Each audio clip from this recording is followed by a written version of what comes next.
Hey everyone, welcome back. We get a lot of questions about improving English skills. Oh, yeah, for sure. So we thought, why not take a deep dive into this guide? Mm-hmm.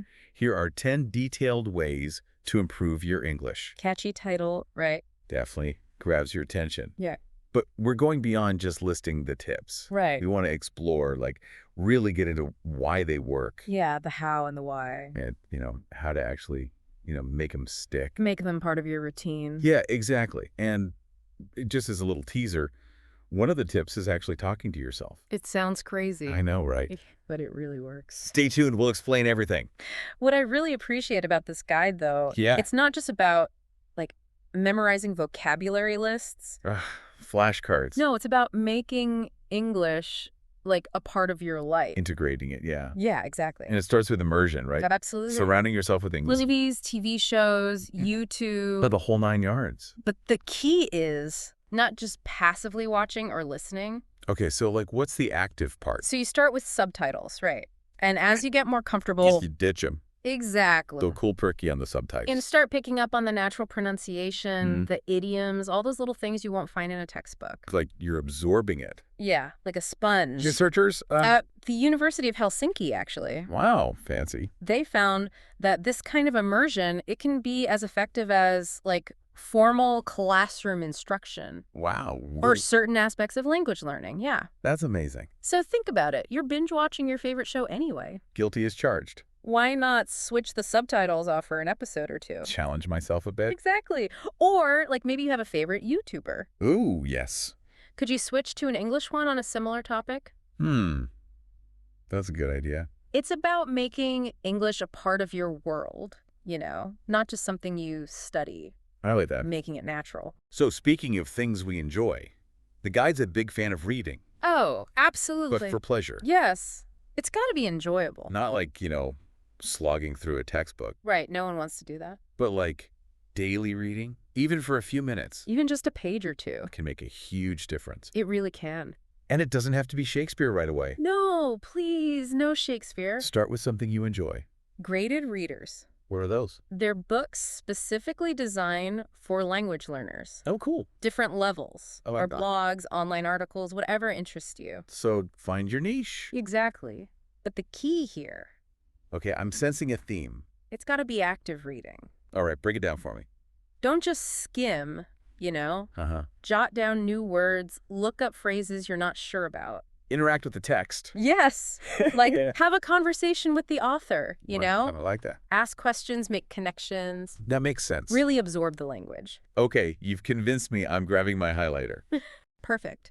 So let's talk about the thing that I think a lot of people get nervous about. Oh, I know what you're going to say. Speaking practice. The big one. Yeah, the guide really emphasizes this. It's crucial. Even if, it feels awkward at first. It's like learning to ride a bike, You're going to fall a few times, Exactly. You'll wobble. You might even crash. but the more you practice, The smoother it gets. you get back on that bike. Finding a language partner is great. Yeah, if you can. But even if you don't have one, there are other ways Like what? you can chat with AI tools online. Oh, interesting. And here it comes, Hit me. talk to yourself. I knew you were going to say that. It sounds silly, Well, I already do that. but do you do it in English? Good point. It's a judgment-free zone, Yeah, nobody's listening. You can experiment with new words, focus on pronunciation. And nobody's going to laugh at me. Exactly. And nobody's going to correct you. Unless they're eavesdropping, which would be awkward.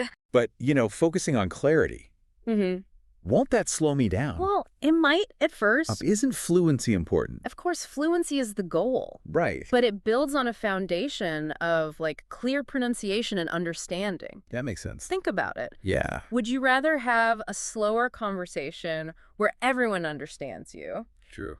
or a fast one where you're mumbling and nobody knows what you're saying? Definitely the first one. Exactly. Okay, so I have to ask about this because I love podcasts. I was waiting for this. What's the guide say about audio learning? Podcasts are amazing, Tell me something I don't know. especially ones on topics you're already interested in. Yeah, like this one. Exactly. It's passive learning, but you're actually engaged. Because you're enjoying it. Right. And if you can pair audiobooks with their text versions, Ooh, interesting. that's even better. So read along while I listen. You got it. It reinforces pronunciation, vocabulary, comprehension all at once. That's a lot of bang for your buck. But again, active listening is key. No zoning out. Right.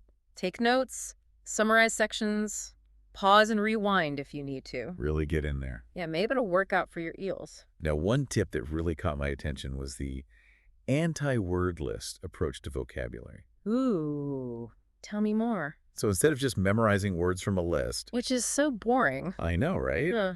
The guide suggests learning new words in the context of sentences and phrases. Ah, that makes so much more sense. It helps you understand the nuances. And how they're actually used. Yeah, not just like a dictionary definition. Right, because a word can have multiple meanings depending on the context. It's like, learning take a nap instead of just nap. Perfect example. You get the whole picture. And it's not just about making it more interesting. Oh. Studies have shown that this approach actually improves recall. Wow, really? You're not just memorizing a word, you're understanding its function. So you remember it better. Exactly. Okay, I'm sold. But what about when you do want some structured vocabulary practice? Yeah, is there a place for that? Of course. That's where digital flashcards come in. You can't escape them entirely. They can be really helpful, actually. Okay, tell me more.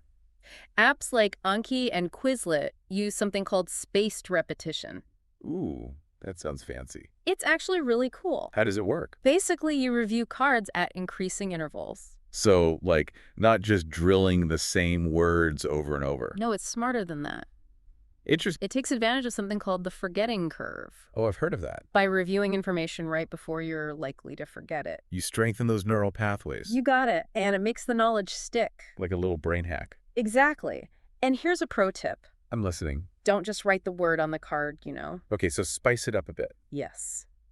Add pictures, synonyms, example sentences. Make it visual. Make those flashcards as vivid and engaging as possible. Note to self.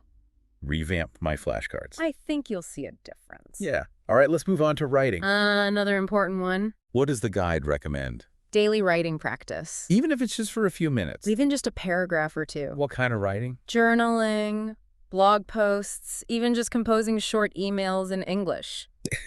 It all counts. It's like a workout for your writing muscles. I like that analogy. You got to keep them flexed. But what about grammar? The eternal question. So I need to obsess over every rule. Don't get too hung up on perfect grammar right away. Really? Focus on expressing yourself clearly. Okay, so content over form. At least in the beginning. That's reassuring. There are tools that can help you with grammar. Like what? Grammarly, for example. Yeah, I've heard of that. It can catch errors. So it's like a safety net. And over time, you'll naturally internalize those rules through practice. Without even realizing it. Exactly. And don't forget about creative writing. Ooh, fun. Short stories, poems, whatever you enjoy. Let that imagination run wild. It's a great way to explore the language. And have fun with it. And boost your confidence. I love that. Don't be afraid to experiment. Speaking of experimenting, the guide talks about connecting with other English speakers. Ah, yes, getting out there. But it doesn't have to be in person, right? Not at all. Online communities are amazing for this. Okay, like what? Forums, social media groups, online book clubs. Find your tribes. Exactly. It's a chance to practice your English in a real-world setting. Discussing things you actually care about. Right. Plus, you'll pick up on natural language use and cultural insights. Things you wouldn't get from a textbook. For sure. And for some learners, it's less intimidating than face-to-face interaction. Yeah, that makes sense. It can be a good stepping stone. So are you ready for this next tip? Hit me. It's called shadowing. Ooh, that one's challenging. Have you ever tried it? I have. It's tough, but effective. What is it exactly? You listen to a native speaker, Okay. and you try to mimic their pronunciation. Wow, like a parrot. Kind of. But you're also mimicking their intonation, their rhythm, everything. Sounds intense. It is. But it's incredibly effective for improving fluency. And sounding more natural. Exactly. So what are good sources for shadowing? Podcasts, audiobooks, even speeches. Okay, so things with clear audio. Right. The key is to break it down. Don't try to do too much at once Pause, rewind, repeat phrases. until you get it right. You'll be surprised how quickly you start to internalize those nuances. And hopefully I won't sound like a robot anymore. You'll sound more human in no time. That's the goal. Okay, so the last tip in the guide. The grand finale. It's all about setting goals. Ah, yes, the roadmap to success. But not just any goals. They got to be SMART goals. Some are. Specific, measurable, achievable, relevant, and time-bound. Okay, that's a lot of adjectives. But it's important Why? because it's not enough to just say, I want to improve my English.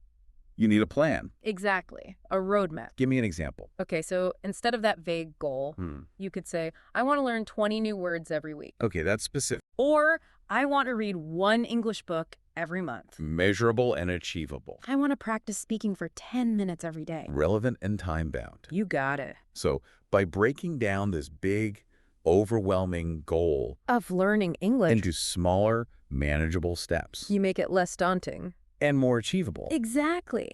And as you achieve those smaller goals, you feel good you build momentum. and you stay motivated. That's a positive cycle. Wow, this has been an amazing deep dive. I agree. I think the tip that surprised me the most was the talk to yourself one. It sounds strange. I know, but it makes so much sense. It really does. What about you? What resonated with you the most? I think the emphasis on active learning really stood out to me. Whether it's reading, listening, speaking. It's all about actively engaging with the language. Yeah, not just passively consuming it. Make it your own. Absolutely. It's a journey, not a destination. So true. As you continue on your English learning journey, think about which of these tips really sparked your interest. Which one spoke to you? How can you weave them into your daily routine? Experiment. Have fun with it. Until next time, happy learning. See you then.